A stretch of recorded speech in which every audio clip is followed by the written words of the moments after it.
नमस्कार दर्शक बंधु आज हूँ डिसेम्बर मास 4 तारिख गुरुवार। आज दिन जाकर टॉप 20 गुरुत्वपूर्ण खबर उपर आसतु नजर पकाइबा। वीडियो को शेष पर्यंत देखंतु।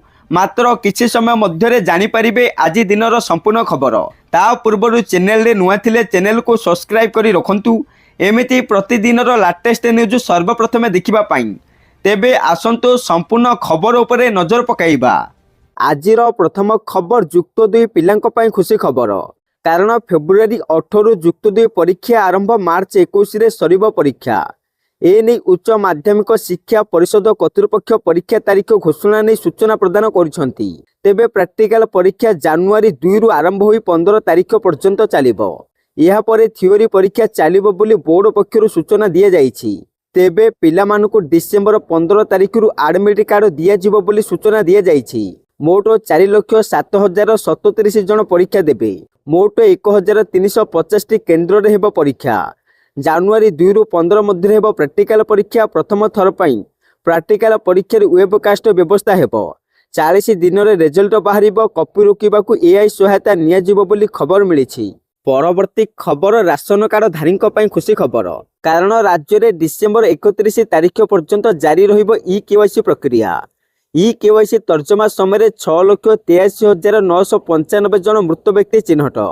सेहीपरि 33,128 अयोग्य राशन कार्ड बातिल करा जाइछि। जहार परिवार सदस्यों संख्या 1,20,199। सर्वाधिक खोर्धा जिले में 4,747 जाल राशन कार्ड धरा पड़ी। गत वर्ष जून 15,33,153 जन आवेदन करिसेंती। एने विधानसभा लिखित उत्तर रखिंट जोगाण मंत्री कृष्णचंद्र पात्र। परवर्ती खबर सब डिविजन स्तर में 58टी शीतल भंडार निर्माण लक्ष्य। सेपटे गतकाली राज्य विधानसभा उठी शीतल भंडार कथा। राज्य में शीतल भंडार नहीं गृह में सरगरम आलोचना होईछि। कांग्रेस विधायक दल नेता रामचंद्र काड़ामଙ୍କ प्रश्नर उत्तर रखिले मंत्री पृथ्वीराज हरिचंदन। 33टी बेसरकारी और 2टी सरकारी शीतल भंडार कार्यक्षम रही। विगत 10 वर्ष रे राज्य में 26टी शीतल भंडार निर्माण होईछि। एबे 22टी कार्यक्षम और 4टी कार्यक्षम नहीं, जेउथिरे 20टी सरकारी और 68टी बेसरकारी शीतल भंडार रही। तेणु आउ सब डिविजन स्तर में 58टी निर्माण लक्ष्य रखा जाइछि। 252 कोटी टंकार व्यवहार होईछि। 15टी नुआ और 2टी अचल शीतल भंडार कार्यक्षम दरखास्त पहुंची। 2टी अचल हो पड़ा शीतल भंडार कार्यक्षम दरखास्त पहुंची, जो 5टी को सरकार अनुमोदन देइछंती। सरकार सब्सिडी देवा सह विद्युत शुल्क रिहाती भी व्यवस्था करिसंती। परवर्ती खबर सुभद्रा योजना को नहीं आसिला बड़ खबर। कटिगला 15,700 हिताधिकारी नाम। सेपटे गतकाली उपमुख्यमंत्री प्रभाती परिडा यही सूचना देइछंती। से कहिसंती 1200 जन महिला कार किनिसंती।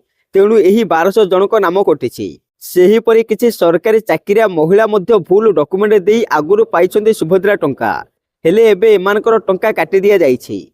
सेहीपरि अनेक कारण पई 12,700 हिताधिकारी नाम काटी दिया जाइछि। परवर्ती खबर पान मसला पैकेजिंग को नहीं सरकार नूतन निर्देशावली जारी होईछि। एबे जे कोनोसी आकार किंबा ओजन पान मसला पकेट गुड़िक खुचुरा विक्रय मूल्य एवं अन्यान्य समस्त बाध्यतामूलक विवरणी स्पष्ट भाव में प्रदर्शन करने को पड़िबो। सूचना अनुसार यही नियम लीगल माप विज्ञापन नियम 2011 अधीन में संशोधन करा जायछि एवं यह 1 फेब्रुआरी 2026 रु देशव्यापी कार्यकारी हेबो। आउ एही तारीख रु समस्त निर्माता पैकर्स एवं आमदानीकारी माने पालन करिवे।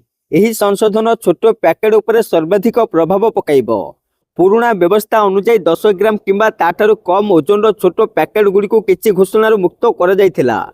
हेले नूतन व्यवस्था अनुसार यही छाड़ को एबे संपूर्ण प्रत्याहार कर निया जाइछि।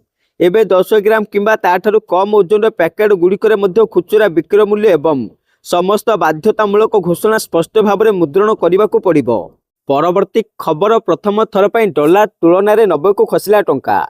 सेपटे विशेषज्ञ माने विश्वास करती जे डॉलर स्थानीय चाहिदा वृद्धि एवं विदेशी निवेशकों द्वारा लाभ आदाय जोगु टंकार ह्रास घटी। एसत विशेषज्ञ माने विश्वास करती जे आगामी दिन में डॉलर तुलन में आहरी ह्रास देखा दे पारे। टंका 91 टंका स्तर अतिक्रम करिवार संभावना रही। तथापि फेड पक्षर सुधार ह्रास एवं आरबीआई एमपीसी मनोभाव आधार टंका तार गति परिवर्तन करिपारे। तेबे अमेरिका डॉलर तुलन में मुद्रा आज मध्याह्न 12टा सुधा 90.30 रे रेकर्ड सर्वनिम्न स्तर को खसी जाइछि। ଆଜି ଖସିଥିବା ଟଙ୍କାର ମୂଲ୍ୟ ପୂର୍ବ ସର୍ବନିମ୍ନ 89.94 ରେକର୍ଡକୁ ଭାଙ୍ଗିଛି। ଭାରତ ଆମେରିକା ବାଣିଜ୍ୟ ଚୁକ୍ତି ଉପରେ ବୃଦ୍ଧି ପାଉଥିବା ଅନିଶ୍ଚିତତା ସହିତ ଦୁର୍ବଳ ବାଣିଜ୍ୟ ଏବଂ ପୋର୍ଟଫୋଲିଓ ପ୍ରଭାବ ମଧ୍ୟରେ ଟଙ୍କାର ହ୍ରାସ ଘଟିଛି। ପରବର୍ତ୍ତୀ ଖବର ବାଧ୍ୟତାମୂଳକ ନୁହେଁ ସଞ୍ଚାର ସାଥୀ। କାରଣ ବଢ଼ିଲା ବିରୋଧୀଙ୍କ ବିରୋଧ ଆଦେଶ ପ୍ରତ୍ୟାହାର କରିନେଲେ ସରକାର। ଏବେ ବାଧ୍ୟତାମୂଳକ ନୁହେଁ ସଞ୍ଚାର ସାଥୀ ଆପ୍। ସେପଟେ ପୂର୍ବରୁ ସରକାର ଏହି ଆପକୁ ଫୋନରେ ବାଧ୍ୟତାମୂଳକ ପାଇଁ ରଖିବାକୁ ଦେଇଥିବା ନିର୍ଦ୍ଦେଶ ପ୍ରତ୍ୟାହାର କରିନେଇଛନ୍ତି। ସାଇବର ସୁରକ୍ଷାକୁ ଦୃଷ୍ଟିରେ ରଖି ସରକାର ଏହି ଆପକୁ ପ୍ରତି ମୋବାଇଲରେ ଇନଷ୍ଟଲ କରିବାକୁ ନିର୍ଦ୍ଦେଶ ଦେଇଥିଲେ। ହେଲେ ବିରୋଧୀ ଦଳମାନେ ଏହାକୁ ବିରୋଧ କରିବା ପରେ ସରକାର ବାଧ୍ୟ ହୋଇ ଏହି ଆଦେଶକୁ ପ୍ରତ୍ୟାହାର କରିଛନ୍ତି। ଏହା ପରେ ବିରୋଧୀ ଦଳର ସାଂସଦମାନେ କହିଥିଲେ କି ସରକାର ପେଗାସସ୍ ଭଳି ଏହି ଆପ୍ ମାଧ୍ୟମରେ ପ୍ରତିଟି ନାଗରିକଙ୍କ ଗୋପନ ତଥ୍ୟ ଜାଣିବାକୁ ଷଡ଼ଯନ୍ତ୍ର କରୁଛନ୍ତି। ରାଜ୍ୟସଭାର ଶୂନ୍ୟକାଳରେ କଂଗ୍ରେସ ନେତା ରଣଦୀପ ସୁରଜୱାଲା କହିଥିଲେ ଯେ ଏହି ଆପ୍ରେ କିଛି ବିଶେଷତ୍ୱକୁ ନେଇ ସନ୍ଦେହ ସୃଷ୍ଟି ହେଉଛି। ଏଥିରେ ପ୍ରତି ବ୍ୟବହାରକାରୀଙ୍କ ବାସ୍ତବିକ ସମୟର ଲୋକେସନ, ସର୍ଚ୍ଚ ହିଷ୍ଟ୍ରି, ଆର୍ଥିକ କାରବାର, ଅଫଲାଇନ୍ ମେସେଜ, ହ୍ୱାଟ୍ସଆପ୍ ମେସେଜ ଉପରେ ସରକାର ନଜର ରଖିବାକୁ ଚେଷ୍ଟା କରୁଛନ୍ତି। ପରବର୍ତ୍ତୀ ଖବର ଦ୍ୱିତୀୟ ଦିନିକିଆରେ ଭାରତକୁ 4 ୱିକେଟରେ ହରାଇଲା ଦକ୍ଷିଣ ଆଫ୍ରିକା। ସେପଟେ ରାୟପୁରରେ ଖେଳାଯାଇଥିବା ଦକ୍ଷିଣ ଆଫ୍ରିକା ବିପକ୍ଷ 3 ମ୍ୟାଚ୍ ବିଶିଷ୍ଟ ଦିନିକିଆ ସିରିଜର ଦ୍ୱିତୀୟ ମ୍ୟାଚ୍ରେ ଭାରତକୁ 4 ୱିକେଟରେ ପରାସ୍ତ କରି ଦକ୍ଷିଣ ଆଫ୍ରିକା ସିରିଜକୁ 1-1ରେ ବରାବର କରିଛି। ଭାରତ ଦେଇଥିବା 359 ରନ୍ର ବିଶାଳ ଲକ୍ଷ୍ୟକୁ ଦକ୍ଷିଣ ଆଫ୍ରିକା 49 ଓଭର 2ଟି ବଲରେ 6ଟି ୱିକେଟ ହରାଇ ହାସଲ କରିନେଇଥିଲା। ସେପଟେ ପ୍ରଥମେ ବ୍ୟାଟିଂ କରି ଭାରତ ନିର୍ଦ୍ଧାରିତ 50 ଓଭରରେ 5 ୱିକେଟ ହରାଇ 358 ରନ୍ ସଂଗ୍ରହ କରିଥିଲା। ଓପନର ରୋହିତ ଶର୍ମା ଓ ଯଶସ୍ୱୀ ଜୟସୱାଲ ଶୀଘ୍ର ଆଉଟ୍ ହୋଇଥିଲେ ମଧ୍ୟ ବିରାଟ କୋହଲି ତାଙ୍କର 53ତମ ଦିନିକିଆ ଶତକ ଏବଂ ଋତୁରାଜ ଗାଇକ୍ୱାଡ ତାଙ୍କର ପ୍ରଥମ ଦିନିକିଆ ଶତକ ହାସଲ କରି ଦଳକୁ ମଜବୁତ ସ୍ଥିତିରେ ପହଞ୍ଚାଇଥିଲେ। ପରବର୍ତ୍ତୀ ଖବର 100 ମାର୍କରୁ ମାତ୍ର 1 ରଖିଲେ ପାଇବେ ଏଲଟିଆର ହିନ୍ଦୀ ଶିକ୍ଷକ ଚାକିରି ପ୍ରାର୍ଥୀଙ୍କ ମଧ୍ୟରେ ଅସନ୍ତୋଷ। ସେପଟେ ଲିଭ୍ ଟ୍ରେନିଂ ରିଜର୍ଭ ହିନ୍ଦୀ ଶିକ୍ଷକ ନିଯୁକ୍ତି ପାଇଁ ପ୍ରକାଶିତ ପ୍ରିଲିମିନାରୀ ପରୀକ୍ଷା ଫଳରେ ବିଭିନ୍ନ ବର୍ଗ ପାଇଁ ଧାର୍ଯ୍ୟ ହୋଇଥିବା କଟ୍ ଅଫ୍ ମାର୍କକୁ ନେଇ ବ୍ୟାପକ ଆଲୋଚନା ଓ ଅସନ୍ତୋଷ ଦେଖାଦେଇଛି। ଗତ ମାସ 16 ତାରିଖରେ ଅନୁଷ୍ଠିତ ହୋଇଥିବା ଏହି ପରୀକ୍ଷାର ଫଳାଫଳ ସୋମବାର ଦିନ ପ୍ରକାଶ ପାଇଛି। 100 ମାର୍କରୁ ଅନୁସୂଚିତ ଜାତି ବର୍ଗ ପାଇଁ କଟ୍ ଅଫ୍ ମାର୍କ ମାତ୍ର 1 ମାର୍କ ଧାର୍ଯ୍ୟ କରାଯାଇଛି, ଯାହାକି ସର୍ବନିମ୍ନ ମାର୍କ ରଖିଥିବା ପ୍ରାର୍ଥୀଙ୍କୁ ମଧ୍ୟ ମୁଖ୍ୟ ପରୀକ୍ଷା ପାଇଁ ଯୋଗ୍ୟ କରିଛି। ସେହିପରି ଏସସି ମହିଳା ପ୍ରାର୍ଥୀଙ୍କ ପାଇଁ କଟ୍ ଅଫ୍ 2.5 ମାର୍କ ରହିଛି। ଅନୁସୂଚିତ ଜନଜାତି ଏସଟି ବର୍ଗ ପାଇଁ କଟ୍ ଅଫ୍ 2.75 ମାର୍କ ଏବଂ ଏସଟି ମହିଳାଙ୍କ ପାଇଁ 3 ମାର୍କ ରଖାଯାଇଛି। ଅନ୍ୟପଟେ ଏସସିବିସି ବର୍ଗ ପାଇଁ କଟ୍ ଅଫ୍ 23.5, ସାଧାରଣ ବର୍ଗ ପାଇଁ 29 ଏବଂ ପୂର୍ବତନ ଚାକିରିଆ ବର୍ଗ ପାଇଁ 30 ମାର୍କ ରହିଛି। ଶିକ୍ଷା ବିଶେଷଜ୍ଞ ଏବଂ ଚାକିରି ଆଶାୟୀମାନେ ପ୍ରଶ୍ନ ଉଠାଇଛନ୍ତି ଯେ ଉଚ୍ଚ ଶିକ୍ଷାଗତ ମାନ ବଜାୟ ରଖିବାକୁ ଥିବା ଶିକ୍ଷକ ନିଯୁକ୍ତି ପ୍ରକ୍ରିୟାରେ ଏତେ କମ୍ ମାର୍କ ରଖିଥିବା ପ୍ରାର୍ଥୀଙ୍କୁ କିପରି ପରବର୍ତ୍ତୀ ପର୍ଯ୍ୟାୟକୁ ଯିବାକୁ ଅନୁମତି ଦିଆଯାଉଛି। ଏପରି କମ୍ କଟ୍ ଅଫ୍ ପଛର କାରଣ ଜଣାପଡ଼ିନଥିଲା ବେଳେ ଏହାକୁ ନେଇ ଆଶାୟୀମାନଙ୍କ ମଧ୍ୟରେ ଦ୍ୱନ୍ଦ୍ୱ ଓ ସମାଲୋଚନା ବଢ଼ିବାରେ ଲାଗିଛି। ପରବର୍ତ୍ତୀ ଖବର ଜୁଆ ଖେଳାଳିଙ୍କ ପାଇଁ ବଡ଼ ଖବର। ଏଣିକି ଜୁଆ ଖେଳି ଧରାପଡ଼ିଲେ ଗଣିବେ 75,000 ଟଙ୍କା। କାରଣ ବିଧାନସଭା ଚତୁର୍ଥ ଦିନରେ ପାରିତ ହେଲା ଓଡ଼ିଶା ଜନବିଶ୍ୱାସ ବିଲ୍ 2025। ବିଲ୍କୁ ବିଚାର ଓ ପାରିତ କରିବା ପରେ ଲମ୍ବା ସମୟ ଧରି କ୍ଲଜ ୱାଇଜ ଆଲୋଚନା ହୋଇଥିଲା। ବିଲ୍ ପାରିତ ସମୟରେ ବିରୋଧ କରିବା ସହିତ କକ୍ଷତ୍ୟାଗ କରିଥିଲେ ବିରୋଧୀ। ଜୁଆ ଖେଳି ଧରାପଡ଼ିଲେ ଗଣିବେ ମୋଟା ଅଙ୍କର ଜରିମାନା। ପୂର୍ବରୁ ଥିବା ଜରିମାନା ରାଶି ବଢ଼ାଇଲେ ସରକାର। ପୂର୍ବରୁ ଥିବା ଜେଲ୍ ଦଣ୍ଡ ଉଠାଇ ଏବେ ଥିବା ଜରିମାନାକୁ ବୃଦ୍ଧି କରିଛନ୍ତି ସରକାର। ଜରିମାନା 100 ଟଙ୍କାକୁ 25,000, 1,000 ଟଙ୍କାକୁ 75,000 ବୃଦ୍ଧି କଲେ ସରକାର। ବିଧାନସଭାରେ ଓଡ଼ିଶା ଜନବିଶ୍ୱାସ ବିଲ୍ 2025 ଅନୁମୋଦନ ପରେ ଏହି ନିୟମ ଲାଗୁ ହେବାକୁ ଯାଉଛି। ସର୍ବସାଧାରଣ ବଜାର ମେଳା ରାସ୍ତାରେ କୌଣସି ପ୍ରକାର ଜୁଆ ଖେଳକୁ ବରଦାସ୍ତ କରାଯିବନି। ଆଉ ଏଥିପାଇଁ ଏହି ବିଲ୍ରେ 9ଟି ବିଭାଗର 16ଟି ମୂଳ ରାଜ୍ୟ ଆଇନରେ ସଂଶୋଧନ କରାଯାଇଛି। ସର୍ବସାଧାରଣ ବଜାର ମେଳା ରାସ୍ତାରେ କୌଣସି ପ୍ରକାର ଜୁଆ ଖେଳକୁ କରାଯିବନି ବରଦାସ୍ତ କି କୌଣସି ପଶୁପକ୍ଷୀଙ୍କୁ ଲଢ଼େଇ କରୁଥିବା ବ୍ୟକ୍ତି ଏବଂ ଲଢ଼େଇରେ ସାହାଯ୍ୟ କରୁଥିବା ବ୍ୟକ୍ତି ଗଣିବେ ଜରିମାନା। ଏଣିକି ସରକାରଙ୍କ ଯେକୌଣସି ଅଧିକାରୀ ଏସବୁ ଖେଳରେ ସମ୍ପୃକ୍ତ ଥିବା ଏବଂ ପ୍ରବର୍ତ୍ତାଉଥିବା ବ୍ୟକ୍ତିଙ୍କୁ ବିନା ବିଳମ୍ବରେ ସବ୍ ଡିଭିଜନାଲ ମାଜିଷ୍ଟ୍ରେଟଙ୍କ ପାଖରେ ହାଜର କରାଇପାରିବେ। ପରବର୍ତ୍ତୀ ଖବର ପ୍ରଧାନମନ୍ତ୍ରୀ କିଷାନ ସମ୍ମାନ ନିଧି ଯୋଜନାର ହିତାଧିକାରୀଙ୍କ ପାଇଁ ଖୁସି ଖବର। କାରଣ 9,000କୁ ବୃଦ୍ଧି ପାଇବ ପିଏମ୍ କିଷାନ ରାଶି। ଏଥିପାଇଁ ଆଗାମୀ ବଜେଟରେ କେନ୍ଦ୍ର ସରକାର ଏହି ଯୋଜନା ଅଧୀନରେ ମିଳୁଥିବା ବାର୍ଷିକ ସହାୟତା ରାଶିକୁ ବୃଦ୍ଧି କରିବା ଉପରେ ଘୋଷଣା କରିପାରନ୍ତି। ଏହି ଯୋଜନା ଅନ୍ତର୍ଗତ ସରକାର ସମ୍ପ୍ରତି ବାର୍ଷିକ 6,000 ଟଙ୍କା ପ୍ରଦାନ କରୁଥିବା ବେଳେ ଆଗକୁ ଏହା 9,000 ଟଙ୍କାକୁ ବୃଦ୍ଧି ପାଇପାରେ। ଏଭଳି କିଛି ସୂଚନା ହସ୍ତଗତ ହୋଇଛି। ରିପୋର୍ଟରେ ସରକାର ଏହି ବ୍ୟବସ୍ଥା ଉପରେ ବିଚାର କରୁଛନ୍ତି। ତେବେ ଏନେଇ କେତେକ ପରାମର୍ଶ ଲୋଡ଼ାଯାଇଛି। ପରାମର୍ଶ ଗୁଡ଼ିକ ବିଚାର କରାଯିବା ପରେ ସରକାର ଏହି ପ୍ରସଙ୍ଗରେ ଚୂଡ଼ାନ୍ତ ନିଷ୍ପତ୍ତି ନେବେ। ଯଦି ଏପରି ହୁଏ ତେବେ ଚାଷୀମାନେ ପ୍ରତି 4 ମାସରେ ଥରେ 2000 ଲେଖାଏଁ ପରିବର୍ତ୍ତେ 3000 ଲେଖାଏଁ କିସ୍ତି ପାଇବେ। ପରବର୍ତ୍ତୀ ଖବର ଇ ସ୍କଲାରସିପ୍ ପାଇଁ ଏସ୍ଓପି ଜାରି କଲେ ଓଡ଼ିଶା ସରକାର। ସେପଟେ 2024-25 ଶିକ୍ଷାବର୍ଷ ପାଇଁ ମୁଖ୍ୟମନ୍ତ୍ରୀ ମେଧାବୀ ଛାତ୍ର ପ୍ରୋତ୍ସାହନ ଯୋଜନାର ଷ୍ଟାଣ୍ଡାର୍ଡ ଅପରେଟିଂ ପ୍ରୋସିଜର ଜାରି କରିଛନ୍ତି ଓଡ଼ିଶା ସରକାର। ଏହି ଏସ୍ଓପି ଅନୁଯାୟୀ ଛାତ୍ରବୃତ୍ତି ରାଶି ହିତାଧିକାରୀଙ୍କୁ ଡାଇରେକ୍ଟ ବେନିଫିଟ୍ ଟ୍ରାନ୍ସଫର ମାଧ୍ୟମରେ ପ୍ରଦାନ କରାଯିବ। ଯଦି କୌଣସି ଛାତ୍ରଛାତ୍ରୀ ଗୋଟିଏ ବର୍ଷ ଇ ସ୍କଲାରସିପ୍ ପାଇବା ପରେ ଶିକ୍ଷାନୁଷ୍ଠାନ ଛାଡ଼ି ନୂତନ କଲେଜରେ ଯୋଗ ଦିଅନ୍ତି ତେବେ ସେ ନୂଆ ଅନୁଷ୍ଠାନରେ ପ୍ରଥମ ବର୍ଷ ପାଇଁ ଛାତ୍ରବୃତ୍ତି ପାଇବାକୁ ଯୋଗ୍ୟ ହେବେ ନାହିଁ। ତେବେ ନୂତନ ଅନୁଷ୍ଠାନରେ ବଳକା କୋଟା ଉପଲବ୍ଧ ଥିଲେ ସେ ଦ୍ୱିତୀୟ ବର୍ଷରୁ ଏହି ଛାତ୍ରବୃତ୍ତି ପାଇପାରିବେ। ତେବେ ଛାତ୍ରବୃତ୍ତି ପାଇଁ ଯୋଗ୍ୟ ବିବେଚିତ ହେବାକୁ ହିତାଧିକାରୀମାନେ ସେମାନଙ୍କର ଶିକ୍ଷାଗତ ରେକର୍ଡ, ପ୍ରବେଶିକା ପରୀକ୍ଷା ମାର୍କସିଟ୍ କିମ୍ବା ଟ୍ରାନ୍ସକ୍ରିପ୍ଟ ଦାଖଲ କରିବେ। ଆଉ ଓଡ଼ିଶା ବାହାରେ ଛାତ୍ରଛାତ୍ରୀ କିମ୍ବା ନନ୍ ସାମ୍ସ ଅନୁଷ୍ଠାନରେ ନାମ ଲେଖାଇଥିବା ଛାତ୍ରଛାତ୍ରୀମାନେ ସେମାନଙ୍କ ମାର୍କସିଟ୍କୁ ଡିଜିଲକର ମାଧ୍ୟମରେ ଅପଲୋଡ୍ କରିବା ବାଧ୍ୟତାମୂଳକ। ଏସ୍ଓପି ଅନୁଯାୟୀ ସ୍ନାତକ ପାଠ୍ୟକ୍ରମ ପାଇଁ 25 ବର୍ଷରୁ ଅଧିକ ଏବଂ ସ୍ନାତକୋତ୍ତର ବୈଷୟିକ ଏବଂ ବୃତ୍ତିଗତ ପାଠ୍ୟକ୍ରମ ପାଇଁ 30 ବର୍ଷରୁ ଅଧିକ ବୟସର ଛାତ୍ରଛାତ୍ରୀ ଇ ସ୍କଲାରସିପ୍ ପାଇଁ ଯୋଗ୍ୟ ବିବେଚିତ ହେବେ ନାହିଁ। ପରବର୍ତ୍ତୀ ଖବର ବଦଳିଲା ପ୍ରଧାନମନ୍ତ୍ରୀଙ୍କ କାର୍ଯ୍ୟାଳୟର ନାମ, ଏଣିକି ନୂଆ ନାମ ହେଲା। ସେପଟେ ରାଜଭବନର ନାମ ବଦଳି ଲୋକଭବନ ହେବା ପରେ ପୁଣି କେନ୍ଦ୍ର ସରକାର ଆଉ ଏକ ବଡ଼ ପଦକ୍ଷେପ ଗ୍ରହଣ କରିଛନ୍ତି। ତାହା ହେଲା ପ୍ରଧାନମନ୍ତ୍ରୀଙ୍କ କାର୍ଯ୍ୟାଳୟ ବା ପିଏମ୍ର ନାମ ମଧ୍ୟ ପରିବର୍ତ୍ତନ କରାଯାଇଛି। ନୂଆ ନାମ ହେଲା ସେବା ତୀର୍ଥ। ଏହି ପୁରୁଣା ନାମକୁ ପରିବର୍ତ୍ତନ କରି ଲୋକଙ୍କ ସେବା କାର୍ଯ୍ୟରେ ଏହି କାର୍ଯ୍ୟାଳୟ ନିୟୋଜିତ ହେଉଥିବାରୁ ଏପରି କରାଯାଇଛି। ଗତକାଲି ସେହିପରି ରାଜଭବନର ନାମକରଣକୁ ପରିବର୍ତ୍ତନ କରି ଲୋକଭବନ କରାଯାଇଛି। ଏହା ପୁରୁଣା ରାଜରାଜୁଡ଼ା ସମୟରୁ ନାମ ପ୍ରଚଳିତ ଥିଲା, ସେଥିପାଇଁ ଏହାର ନାମକରଣ ଏପରି ପରିବର୍ତ୍ତନ କରାଯାଇଛି। ପରବର୍ତ୍ତୀ ଖବର ଏସ୍ଏସ୍ସି ଆଣିଲା ବଡ଼ ନିଯୁକ୍ତି। 25,000ରୁ ଅଧିକ ପଦବୀ ଖାଲି, ଏବେ ହିଁ କରନ୍ତୁ ଆବେଦନ।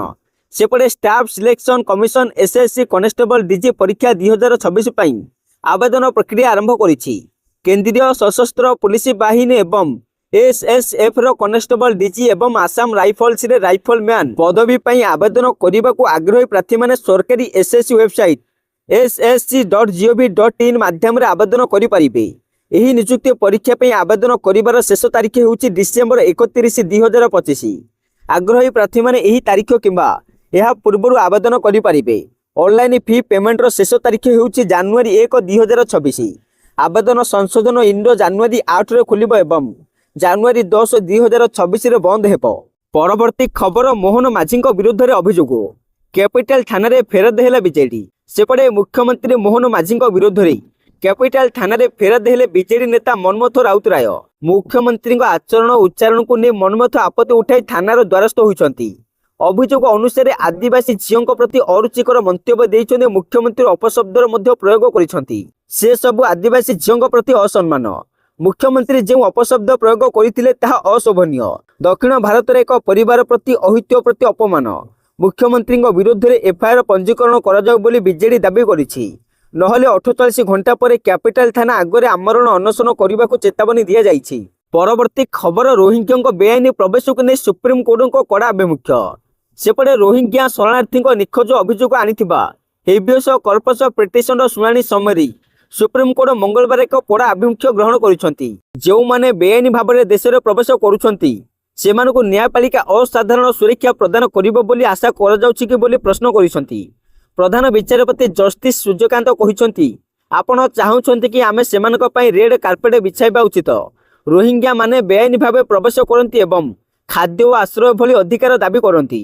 ସୀମିତ ଓ କଲ୍ୟାଣକାରୀ ସମ୍ବଳ ଉପରେ ଚାପ ପଡୁଥିବାରୁ ପ୍ରଧାନ ବିଚାରପତି ପ୍ରଶ୍ନ କରିଛନ୍ତି, ଆପଣଙ୍କ ଗରିବ ପିଲାମାନେ ଏହି ସୁବିଧା ପାଇବାକୁ ହକଦାର ନୁହନ୍ତି କି? ଖଣ୍ଡପୀଠ ବିଶେଷ କରି ଭାରତର ଉତ୍ତର ସୀମାରେ ବେଆଇନ ପ୍ରବେଶ ସହିତ ଜଡ଼ିତ ସୁରକ୍ଷା ଚିନ୍ତା ଉପରେ ମଧ୍ୟ ଆଲୋକପାତ କରିଛନ୍ତି।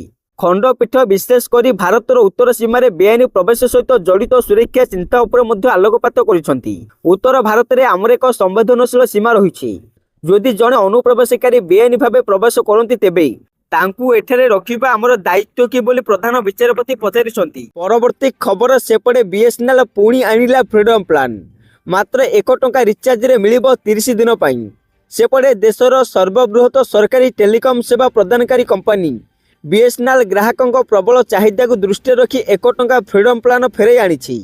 ଏଥିରେ 30 ଦିନ ପାଇଁ ମାଗଣା କଲିଂ ଏବଂ ଡାଟା ସମେତ ଅନେକ ଅଫର ଦିଆଯାଇଛି। ବିଏସ୍ଏନ୍ଏଲ୍ ଏହାର ଅଫିସିଆଲ ଏକ୍ସ ହ୍ୟାଣ୍ଡେଲରୁ ଫ୍ରିଡମ୍ ଅଫର ଫେରାଇ ଆଣିଥିବା ଘୋଷଣା କରିଛି।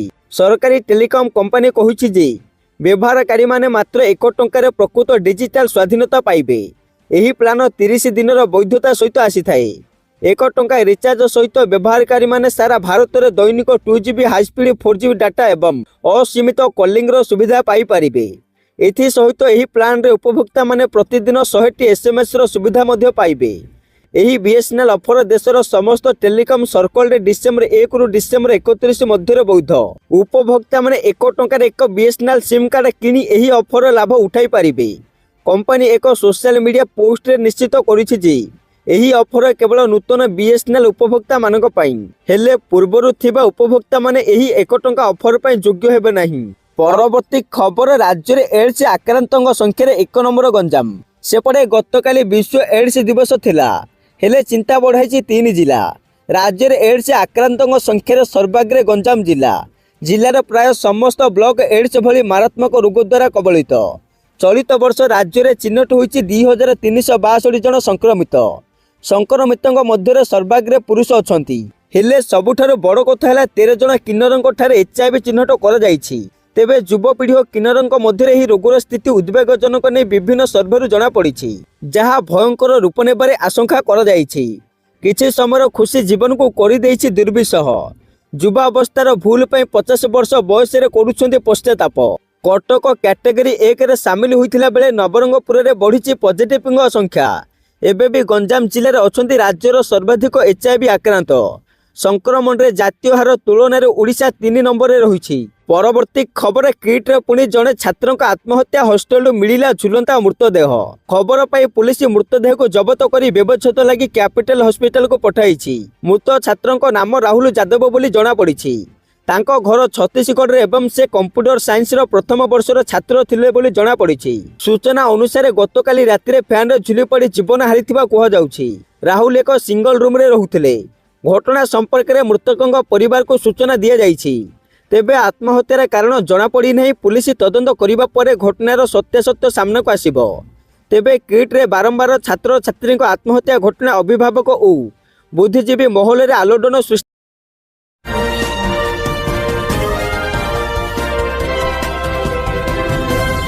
नमस्कार दर्शक बंधु, आज हूँ डिसेम्बर मास 4 तारिख गुरुवार। आज दिन जाकर टॉप 20 गुरुत्वपूर्ण खबर उपर आसंतु नजर पकाइबा। वीडियो को शेष पर्यंत देखंतु। मात्र किछि समय मध्य जानिपारे आज दिनर संपूर्ण खबर। ता पूर्व चैनल रे नुआ थिले चैनल को सब्सक्राइब करी रखंतु। एमिति प्रतिदिन लाटेस्ट न्यूज सर्वप्रथमे देखिबा पाई। तेबे आसंतु संपूर्ण खबर उपरे नजर पकाइबा।